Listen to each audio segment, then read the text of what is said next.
Makanya ke depan akan kita fokuskan ke yang namanya hilirisasi digital.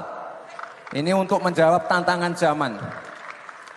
Ini kita siapkan anak-anak SMK yang ahli artificial intelligence. Kita siapkan jago-jago big data analytic. Kita siapkan ahli-ahli blockchain. Kita siapkan ahli-ahli cyber security. Kita siapkan ahli-ahli kripto. Majelis Ulama Indonesia atau MUI secara resmi mengharamkan penggunaan kripto atau cryptocurrency sebagai mata uang. Fatwa hukum uang kripto ini disahkan dalam forum Ijtima Ulama se-Indonesia ke-7. Ketua MUI Bidang Fatwa, Kiai Haji Asrorun Niam Soleh mengatakan, keputusan itu diambil dengan sejumlah alasan. Penggunaan kripto sebagai mata uang dinilai haram karena mengandung gharar, doror, dan bertentangan dengan UU nomor 7 tahun 2011 dan Peraturan BI nomor 17 tahun 2015. Yang kedua, cryptocurrency sebagai komoditi atau aset digital tidak sah diperjualbelikan karena mengandung gharar, doror, qimar, dan tidak memenuhi syarat sil'ah secara syar'i, yaitu ada wujud fisik, memiliki nilai, diketahui jumlahnya secara pasti, hak milik dan bisa diserahkan ke pembeli.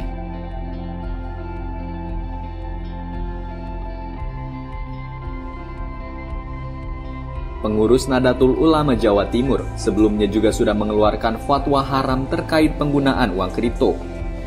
Ketua PWLBM NU Jawa Timur, Ahmad Ahyar Sofwan menjelaskan, NU mengharamkan penggunaan uang kripto karena tidak memenuhi kaidah komoditas yang diperdagangkan. Ahyar juga mengatakan, uang kripto sama sekali tidak memenuhi syarat sebagai komoditas karena hanya berwujud digital. Jadi begini, jadi sebuah perdagangan dalam bahasa namanya mabek, mabek itu harus barang, hanya fisik yang wujud yang nyata. Setelah nyata, baru kemudian ada sifat-sifat yang suci, yang bermanfaat, yang bisa diserah terimakan. Sementara kalau nggak ada barangnya, bagaimana untuk disifati dia itu sebuah barang yang bermanfaat atau yang lain? Maka wujud merupakan syarat mutlak dikatakan sebuah barang atau komoditi.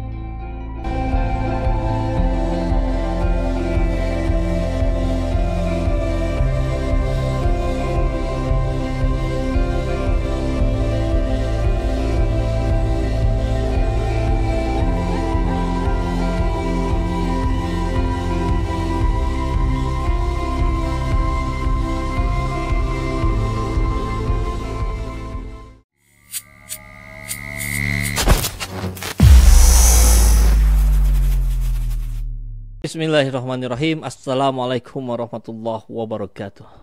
Semangat perubahan, salam kedaulatan rakyat. Sahabat Ejatena semua, di hari Jumat ini kita mendapatkan berbagai kabar yang saling mengarah ya, saling menuju ke titik yang sama, yaitu limbungnya PDIP, Prabowo yang tanggung malu, Gibran jadi kartu mati, dan pada akhirnya mereka beralih ke Anies Baswedan dan Muhaimin. Amin. Aminkan dulu ya. Ya, kita lihat sahabat SJ langsung saja. Ini menurut banyak pendapat pakar, ahli, dan juga tentu sorotan masyarakat, orang-orang masih ada yang pro Prabowo tapi anti Gibran. Maka beralihlah ke Anies. Karena kalau anti Gibran berarti anti Ganjar, anti Jokowi.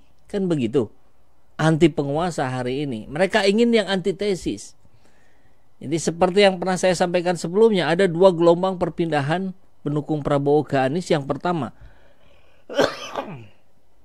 ketika Prabowo bergabung ke bergabung ke Jokowi, ya, mereka ingin suara-suara perubahan. Ternyata nggak jadi. Kenapa? Karena Prabowo-nya gabung ke penguasa. Itulah saya dan rekan-rekan yang lain. Kemudian masih ada yang pro Prabowo, masih berharap bahwa Prabowo akan menjadi kuda Troya. Ternyata tidak juga gitu. Bahkan ketika kembali untuk kesekian kalinya Gibran, maka sudah bersih pendukung Prabowo, yang tersisa hanya para caleg dan keluarganya. Itu perspektif saya ya. Nanti kita lihat buktinya. Kenapa? Karena ya yang Prabowo dan anti pemerintahan Ganjar itu masih ada. Dan sekarang, dan itu saya rasakan langsung. Saya dapat WA bukan 1-2 tapi banyak. Kang, fix hari ini saya beralih ke Anies. Itu fakta yang saya alami. Nah, maka kita akan membahas tentang pro ke Anies. Kemudian PDIP, ini buat si malakama juga ya. Kalau dipecat, nanti bisa jadi Harun Masikunya ketemu. Begitu ya. Atau malah kemudian kartu-kartu truf yang PDIP kemudian dibongkar habis-habisan oleh penguasa. Ya bisa jadi. Karena penguasa hari ini sudah bukan lagi PDIP gitu ya. Makanya PDIP menjadi limbung. Mau ditarik menteri-menterinya, ya gimana nanti jadi versus kekuasaan. Kalau nggak ditarik, suaranya makin turun gitu. Karena tergerus juga, bahkan termasuk oleh PSI. PSI sangat berpotensi menggerus suara PDIP yang digerus oleh PSI. Jadi sebenarnya sahabat nih, apa-apa yang dilakukan oleh PSI selama ini, ujungnya tujuannya adalah menggerus suara PDIP. Kenapa? Karena konstituennya kurang lebih sama. Jadi nggak mungkin PSI bisa meraih hati orang-orang yang ada di kubu kanan lah kurang lebih ya. Nggak mungkin, itu sudah jauh banget ya. Hulu ke hilir itu. Jadi yang paling mungkin siapa? Ya mungkin 1-2% dari partai-partai nasionalis gitu ya. Tapi yang pasti tergerus besar ya PDIP. Nah tentu setelah ini kita akan melihat bahwa konstelasi politik akan semakin memanas. Kita akan melihat siapa aja yang akan dipecat. Karena kita tahu MK semakin didorong, bahkan ada 16 guru besar tata negara mengajukan laporan dugaan pelanggaran etik ke Mahkamah Majelis Kehormatan. Yang lucu adalah Majelis Kehormatan baru dilantik kemarin oleh Anwar Usman. Tugasnya adalah menerima laporan tentang dugaan pelanggaran etik Anwar Usman. Coba gimana tuh logika kita bernegara di Indonesia hari ini. Kemudian Firly Bahuri, ini konon katanya dugaannya juga kuat sekali akan ditersangkakan. Apalagi kemarin sudah digeledah rumahnya. Kenapa Firly bisa, kalau jadi Firly kemudian ditersangkakan, maka dia akan berhenti menjadi ketua KPK. Artinya dia selesai, tidak lagi menjadi ketua KPK. Kenapa? Jangan-jangan karena Firly gagal mentersangkakan Anies.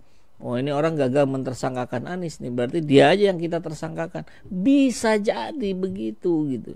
Ini bacaan rakyat jelata di warung-warung kopi di sudut-sudut pasar kota Bandung ya. Oke, kita lihat sekarang kabarnya dari CNN. What the fuck politik. Bukan what the fuck what the fuck. Pakar, suara pro Prabowo anti Gibran bisa beralih ke Anies di Pilpres. Direktur Fixpol Indonesia Muhammad Anas menilai ceruk suara pendukung Prabowo yang tak menyukai Gibran sebagai cawapresnya potensial berpindahnya ke Anies Muhaimin.